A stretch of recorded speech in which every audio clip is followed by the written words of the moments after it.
Because, for instance, for me, you come, your memories. Can you imagine this? Okay, so I have a friend who has never gone through any struggle in her whole life. Her dad was a principal, and she didn't have any money issues. Everything, her family didn't have any issues. There was no trauma there. And then you have like our family, or you have other families that are very similar to ours in Stockton, where you have a lot of family trauma. You have a lot of intergenerational trauma.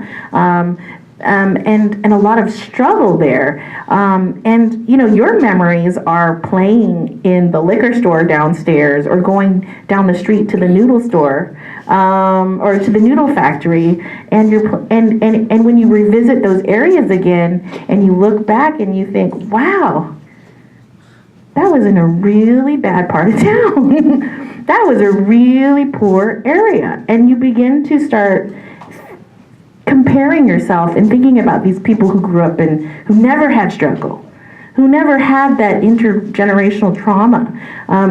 We had a lot of trauma because we had many uncles. The Manongs were no read, no write, and then they would pass that on to our cousins that were no read, no write, and that's an easy path to crime. If you don't have an education, it's an easy path to crime. It's an easy path to drugs. It's an easy path to meth. And then meth, there's lots of meth in Stockton and San Joaquin County. And so I think once you start comparing and you get outside of the community, and then you start having a lens about where actually you grew up and where you learned certain things, where you got certain attitudes, and even knowing, for instance, I was talking to Dylan in Stockton, and we were laughing about this. I knew what a prostitute was from a very early age, and I think I talked to Alex about this on the phone. Like, you really should not be a 4 or 5 year old to know what a prostitute is. It was because our uncles who were Manongs would have, and I'm sorry if there's any children here, my mom was very real about this. She'd be like, we would get a phone call, and we'd get a phone call, and my mom would get all 4 of us kids, or whatever kids were at home, put us in the car because we had to save Uncle so-and-so because there was a prostitute at his house and stole all of his silverware. And this was not like once. And so you have a really good sense of humor after things like that happen to you. And then, there's also so many secrets in these traumatized families, and secrets about other families. Gail, for students who might not be aware, right? Manongs were not really allowed to marry. Can you comment on that for students who might not be Yes. Aware? Okay, so I'm sorry, my prostitute story might not have any relevance to any of you, but myself, I'm sorry. Except my sister's here. They're like, good God, Gail. And my kids are like, Mom, quit being real. So the Manongs were not allowed to marry whites. They were not allowed to marry outside. There are instances where they couldn't even marry Mexicans. They're a Mongol race, and they were not able to marry outside of their own race. And so many of the Manongs also, there were a lack of Pinays, or Filipino American women, that they could marry or create families with. And so there was a lack of them, and so they would go to the dance halls, in my memory, they would turn to women, other women that, you could not build a relationship. There were traditionally, you just could not, and I won't have to say the P word again. But, and that's what happened. That was where they found love. And I think this is where the sadness, how many of you have read Carlos Bulasan, America's in the Heart? Heartbreaking. You've read it. Heartbreaking. So it's really about this loneliness. This really deep loneliness of Carlos Bulasan, the poet, who was also a farm worker.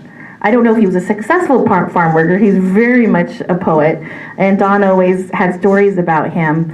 He was and he was accepted in the white world also as in the white writing world as an accomplished writer.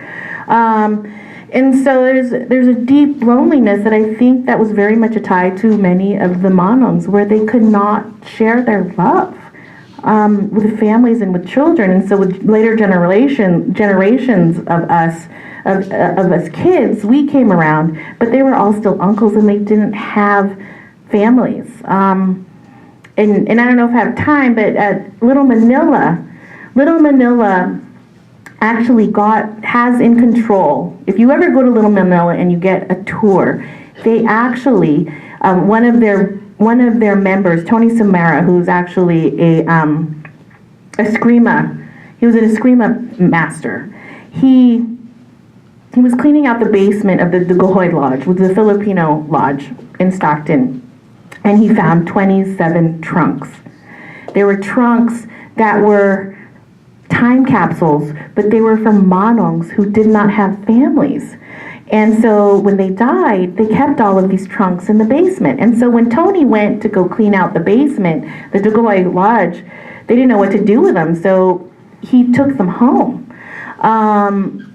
But I mean, that's a photograph of having your possessions, your most greatest possessions, but it goes to no one. And so they have these stories. And so in any case, Tony opened up 5 of those trunks, and he thought to himself, oh my gosh, I better not open up anymore. And he mixed up some of the stuff, right? And so he's like, I'm not gonna touch this anymore.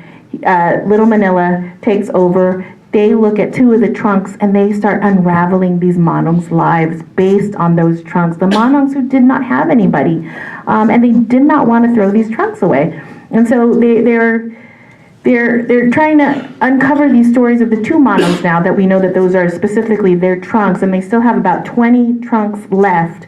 And they're talking with the Smithsonian right now to help them decipher the letters, because these are languages and dialects that are from a different age, that, you know, their slang is no longer translatable anymore. So they need to find people in that generation who understand, like, that Visayan that goes back to those times.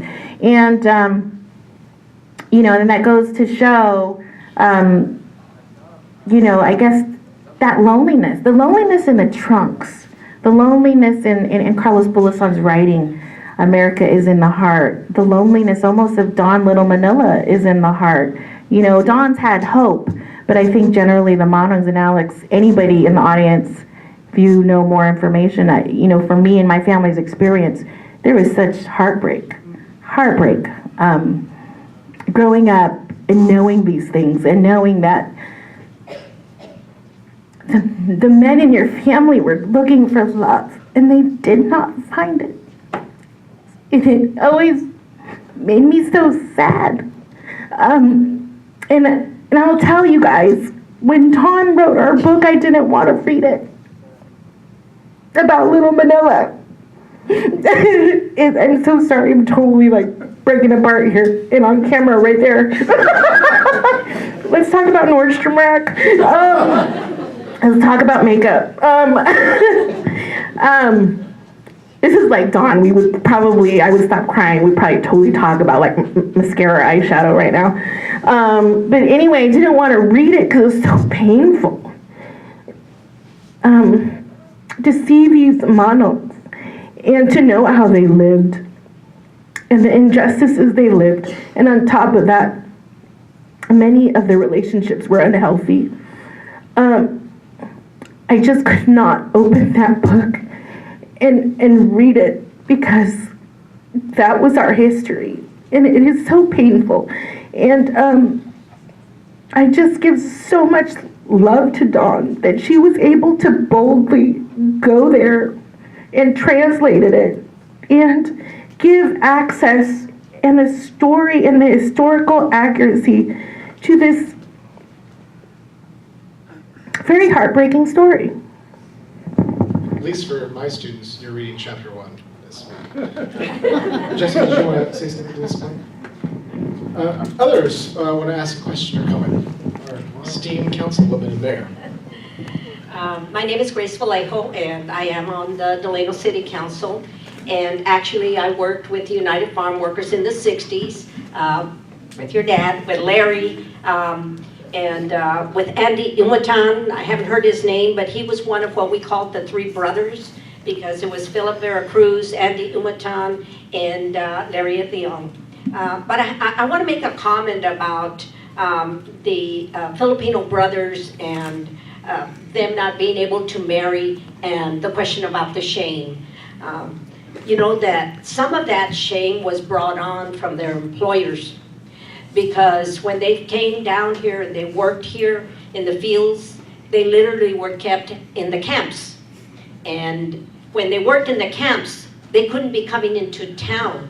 So they would, actually their bosses, the contractors, would take prostitutes to the camps because they could not come to what we used to call Chinatown. And some of you who are older or my age, Alex is shaking his head, Chinatown, we, you know, sadly we had a lot of prostitution, but they weren't even allowed to come there. So when you think about yourself and what you're allowed to do or not to do, it starts to bring more shame. So that's where it comes from. Here in Delano, I'm speaking to us and here in Delano. Another thing that happened is when Larry, who was a great speaker, and that's how he managed to convince the brothers to walk out and go on strike. It was, where do they go?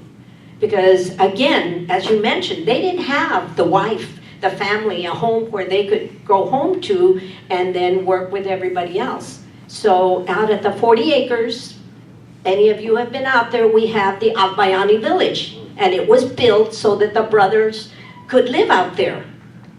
It wasn't for families, it was for the brothers to be able to have a place to live. It still stands there. It is rented out now to just anybody who wants to live out there. But in Delano, that's what happened to our Filipino brothers. They were shamed to hide in a corner, even for something as, you know, having companionship from somebody that they had to pay.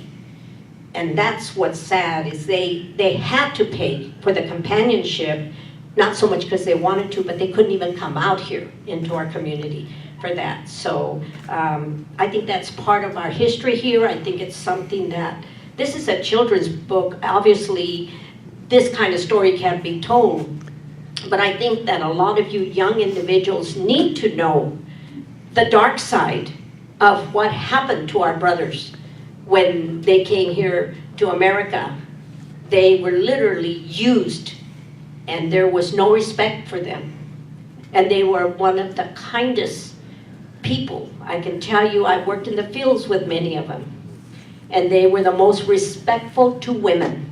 That's one thing, they were very, very respectful to women. I'm sure you found a lot of this in your studies, but in Delano, we truly lived with the way they were treated. And for you young Filipino descent individuals, please keep that in mind, that your grandfather, great-grandfather, they might have lived through that, and they deserve a lot of respect.